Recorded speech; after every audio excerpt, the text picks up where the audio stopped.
Good morning. This is Dylan Jovine with Behind the Markets. Happy Friday. Today is Friday, August 1st, TGIF. It's the first of the month and it's the end of the week. I don't know how to feel about it. So I feel happy, but here we are. Today I wanted to answer some of your questions. A lot of you folks wrote in about Meta, asked my take on Meta's earnings. And the reason a lot of folks from Takeover Targets wrote in and asked about Meta is because we recommended Meta when the market crashed in April. You know, what a great opportunity that was, wasn't it? Think about it. It was the worst April in the stock market since the Great Depression. What a gift. It's unbelievable. As it was happening, I just kept saying to myself, oh, this is going to be great. Anyway, so Meta smashed earnings Wednesday after the close.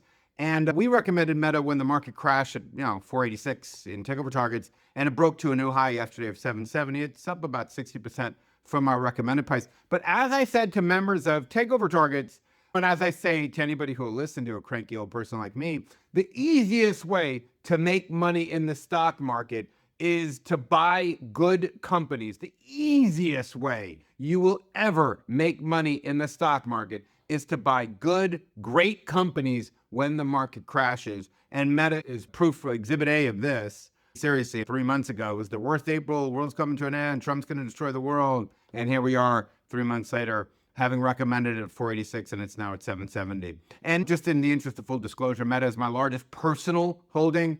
And Meta is like a few other stocks. Whenever they get hammered, I just buy them. And I always like consumer products, companies that interact directly with consumers. I find that to be very, very advantageous because, as I'll explain in a minute, other types of companies have difficulties that don't interact with consumers, that don't form that brand. So anyway, let me just take a quick look at their quarter, because I was talking to my assistant about this, my research assistant, and I was explaining to him what's so interesting about the quarter. And he said to me, you should really do this in Dylan's diary, because you see a lot of these earnings come out, these figures come out, and they look one way to me, they look another way to you, and people might be interested in hearing how they look to you, to a professional investor. And I thought, why not? Let's try it. So here we are.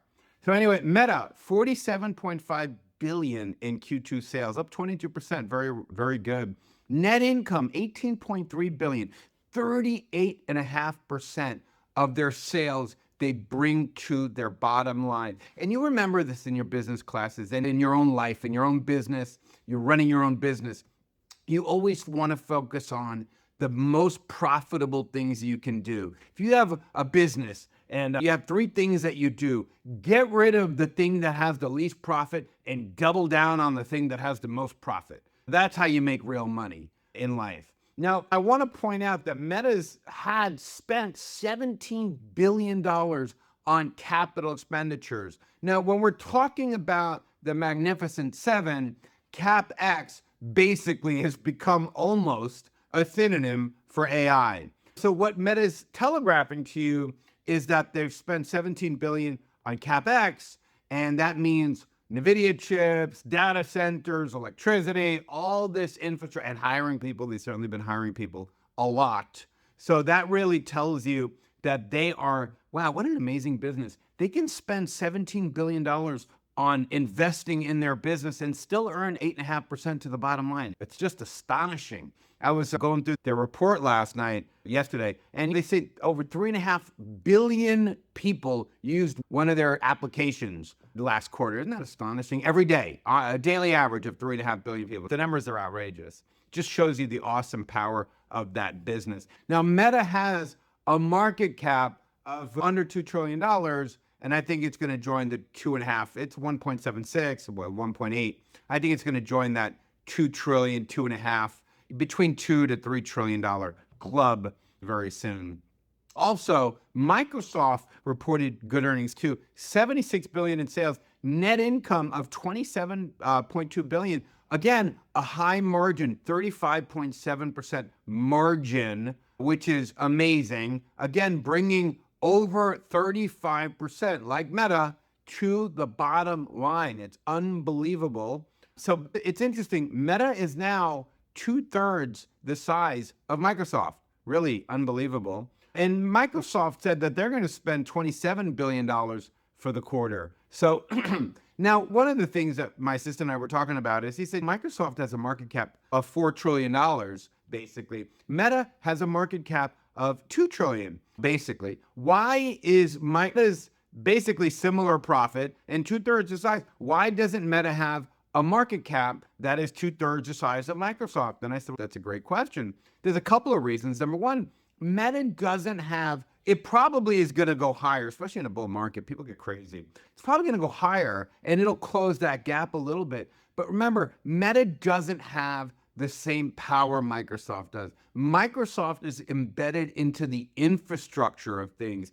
Meta basically lives on the kindness of strangers. Apple, it has to access a toll bridge, basically, to get in touch with its users. Whether it's the iPhone, the Android, a computer, whatever it is, Meta still has to go through somebody. And when you have to pay a toll, the toll bridge operator can really mess with you. Can really say, we're not going to show your ads. We're not going to let you track people. We're going to do all these things. So it's actually Apple and Microsoft that are more toll bridge operators, which is why they are more valuable companies. You know, Microsoft's a super competitor with a dominant competitive position. Meta's just a super competitor. It has a dominant competitive position, but not like Microsoft. It's not a toll bridge company. The other thing I wanted to point out here is that you see the AI spending boom is going to keep going as long as Meta, Microsoft, the Magnificent Seven, everybody else keep showing that they're spending so much money on capital spending, on AI investments. Now, I remember in the 90s that my old boss, one of my old bosses, a mentor, used to say, this boom ain't stopping until all these companies stop buying Cisco routers. And that took a long time. And NVIDIA is the Cisco of the 90s. It's the Cisco of this era, basically. The dominant company selling to other businesses. So, you know, that's still a thing. You don't say this spending cycle is finished until you see the Magnificent Seven stop spending on AI. When that starts happening, then it's finished. Now, the question investors like me ask is Meta getting a return on its investment? And the answer to that is they're starting to. They're starting to see that their ads are converting at higher rates to an advertising platform. They're getting more customers, more people to buy their stuff because AI is being better at serving these ads. So, you know, the answer so far is yes. It's not game changing, it's incremental, but so far the answer is yes. Anyway, that's all I wanted to say today. Have a wonderful weekend. I'll see you Monday.